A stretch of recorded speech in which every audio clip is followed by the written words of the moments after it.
Today there are a lot of updates from the Kharkiv direction. Here, after suffering terrible losses while attempting to move forward in two initial vectors of advancements, Russian forces have suddenly opened a new vector of attack, west of their initial offensive through the international border near the villages of Udy and Zolochiv. Reports emerged in the past days detailing a cross-border evening assault by a Russian sabotage group in the Zolochiv direction, northwest of Kharkiv. This operation, however, was identified as a reconnaissance mission rather than the onset of a larger offensive. The Ukrainian General Staff confirmed that Border Guard successfully repelled the Russian assault near Sotnyskyi Kozachok. Andriy Demchenko, a spokesperson for the Ukrainian Border Guard, stated that the group crossed the border near the settlement and engaged in a small arms skirmish before being neutralized. A Russian military blogger suggested that Russian forces are testing Ukrainian defenses in the area, with the assault likely aimed at creating operational ambiguity along the international border.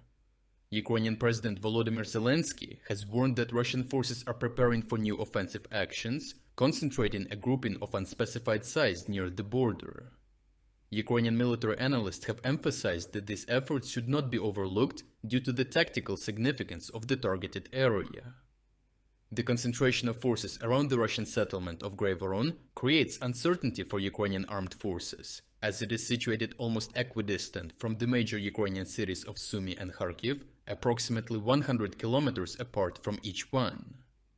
Although the Russians currently lack sufficient troops and equipment to pose a substantial threat to either city, these maneuvers are likely part of a strategy to fix and draw Ukrainian forces along a broader front in northeast Ukraine. One possible initial target for a new Russian offensive could be the village of Bohodukhiv. Capturing this village would allow the Russians to disrupt Ukrainian logistics by controlling the local roads P45 and P46, which connect the Sumy and Kharkiv regions. This potential strategy was confirmed by the Institute for the Study of War, which observed satellite imagery indicating increased Russian activity at depots and warehouses in nearby settlements over recent weeks. Consequently, Ukrainian forces have had to allocate manpower and resources across a wider section of the border to mitigate these threats. Kharkiv's head of military administration, Olesina Hubov, expressed concerns that Russian forces might intensify their operations in the Zolochiv direction, prompting Ukraine to closely monitor Russian movements in the area. Additionally, the Ukrainian main military intelligence directorate intercepted and published Russian communications that confirmed the possibility of such attempts. These intercepted calls have provided valuable insights into Russian plans, reinforcing the urgency for Ukrainian forces to remain vigilant and prepared for a potential large-scale operation. The intelligence gathered highlights the continuous need for strategic planning and readiness to adapt to evolving threats along the northeastern front. In response, Ukrainian drone operator units were swiftly deployed to act on the already gathered surveillance information. They conducted a series of precision attacks aimed at disrupting Russian logistics and hindering the concentration of forces behind the international border. The initial footage emerged from the Ukrainian 92nd Assault Brigade, which released several geolocated videos demonstrating their engagement with enemy targets. These targets included transport vehicles, both stationary and in transit, enemy soldiers, and an observation post equipped with surveillance cameras used for monitoring Ukrainian activities near the border. These attacks quickly became a daily occurrence, with various other drone units operating in the region sharing additional footage.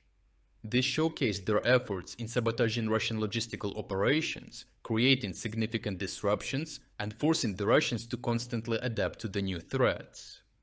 The concerted efforts of these drone units have made it increasingly difficult for the Russians to maintain their supply lines and operational momentum in the area.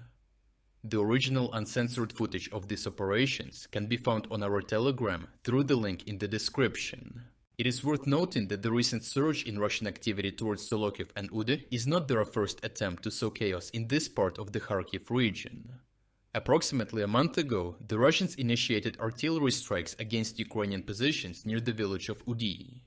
However, these efforts were swiftly countered by Ukrainian forces. The counter-battery crews of the 92nd Assault Brigade effectively targeted Russian positions around the village of Shetinovka, successfully suppressing the enemy fire and abruptly halting this initial Russian offensive. Overall, the stalemate for Russian forces near Liptsi and Vovchansk has prompted them to seek alternative methods to disrupt the Ukrainian defense. Despite their depleted forces in the region due to significant losses, the Russians are once again preparing for a potential offensive northwest of Kharkiv. They aim to stretch the Ukrainian army thin across a broader front. The Ukrainian command, fully aware of these movements, is closely monitoring the situation and has already implemented measures to counter any such attempts from the outset. These proactive steps are intended to maintain control over key villages and roads in the area. The prompt denial of any opportunistic advancement in this region may have already discouraged the Russian command from complicating their situation even more. If you're against the invasion of Ukraine and you want to support the work that I am doing, consider making a purchase in the online store UA Supporter. Here you can find a lot of products with Ukrainian symbols to not only show your support for this channel, but also for Ukraine. The link to the online store is in the description. Thank you for watching this report, and I will see you in the next one.